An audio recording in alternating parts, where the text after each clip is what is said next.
Não sou pai nem pastor, apenas estudo a Bíblia com inteligência artificial para sempre trazer uma visão imparcial. E aí, como é que vocês estão? Na paz? Hoje a gente começa aqui o livro de Lucas, vamos do capítulo 1 ao 5. E no capítulo 1, o anjo Gabriel aparece a Zacarias, dizendo que a sua esposa Isabel, mesmo já sendo idosa, ela que teria um filho.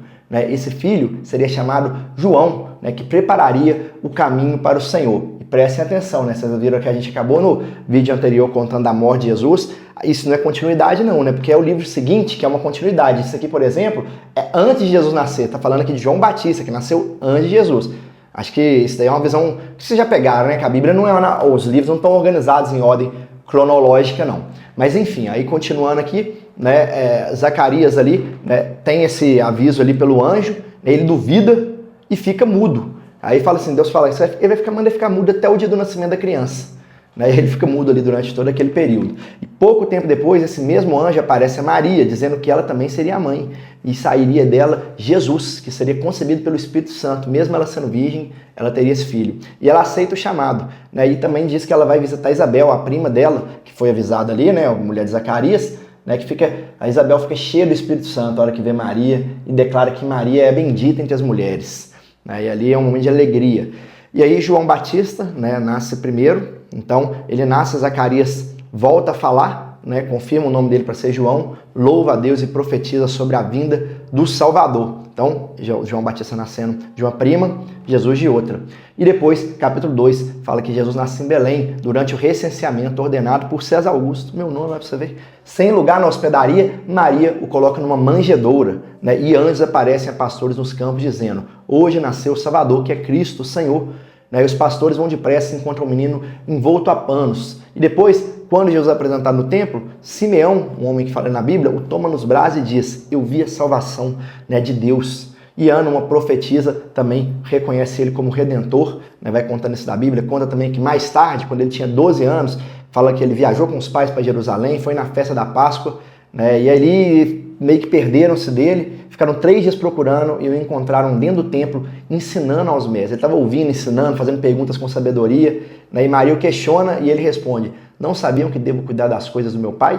Mas em seguida, volta com eles para Nazaré e continua submisso e obediente, crescendo em sabedoria, estatura e graça diante de Deus e dos homens. Imagina a doideira, eles procurando ele ali para todo lado, não achando, e aí 3 dias o menino sumido, e quando vai chegar lá para ele, ele fala, eu estou cuidando das coisas do meu pai, fiquem tranquilos, mas continua submisso. E ali, eu acho que cheguei a falar que meio que ele estava ensinando, não, falei errado, ele estava aprendendo, fala que ele fazia perguntas sábias ali pro pessoal. Depois tem capítulo 3, João Batista começa a pregar no deserto, chamando o povo ao arrependimento, e ele diz, preparem o caminho do Senhor, endireitem as suas veredas. E diz que as multidões se aproximavam e João batizava todos que de fato se arrependiam, dizendo que depois dele viria um outro muito maior que batizaria com o Espírito Santo e com fogo, já anunciando Jesus.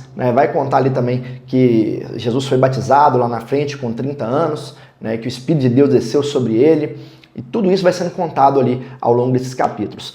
Depois, capítulo 4, Jesus é levado ao deserto, é tentado por 40 dias, Satanás o provoca em 3 áreas diferentes, necessidade, poder e adoração, mas ele vence em todas, e sempre respondendo com a palavra. Depois ele volta a Galileia, vai à sinagoga de Nazaré, ali ele lê o rolo do profeta Isaías, que diz, o Espírito do Senhor está sobre mim, porque me ungiu para anunciar boas novas aos pobres, libertar os cativos, dar vista aos cegos. E quando termina ele afirma, hoje se cumpriu essa palavra, a profecia era sobre mim, e o povo ficou doido, se enfureceu. Nenhum profeta, ali a Bíblia fala, é bem recebido em sua própria terra. Ele chega lá onde ele foi criado, ali é o lugar que ele menos fez milagre, que ele menos pôde operar, porque ninguém acreditava e o povo não aceitava que ele falava que as profecias eram sobre ele, que ele era o Filho de Deus. Depois a gente tem capítulo 5, Jesus estando junto ao lago de Genezaré e as multidões o apertavam para ouvir o que ele tinha a falar. Aí fala que ele entrou num barco, subiu em cima do barco, o povo ficou em volta, ele pôde falar. E aí fala também sobre a pescaria ali, que Pedro passou a noite tentando pescar, não pescou nada. Jesus chegou e falou, joga a rede para lá. E ele mesmo ali meio, será? Jogou e pegou a rede cheia de peixe. Pedro ficou temendo demais, falou, o que é isso? Afasta de mim, Senhor, isso é muito grande para mim.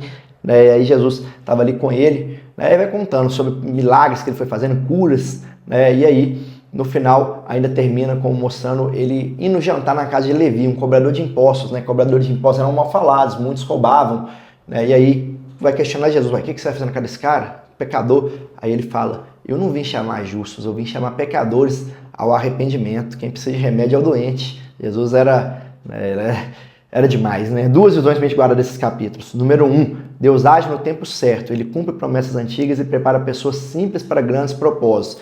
E número 2, Jesus revela poder e autoridade com humildade, chamando pecadores para virem e obedecerem, né, o que ele tem, os caminhos dele poderem seguir. E no final, quero aqui pôr vocês para orarem comigo. Vamos orar pedindo a Deus para nos abençoar, nos livrar do mal. Senhor, eu te peço para que o Senhor mande anjos ao redor das nossas casas, proteja-nos, livre-nos do mal, Pai. Que o Senhor possa estar conosco, Pai. Eu oro pela salvação de cada um aqui no nome do Senhor Jesus. Amém? Comenta, compartilha. Amanhã, Lucas de 6 ao 10. Que Deus te abençoe.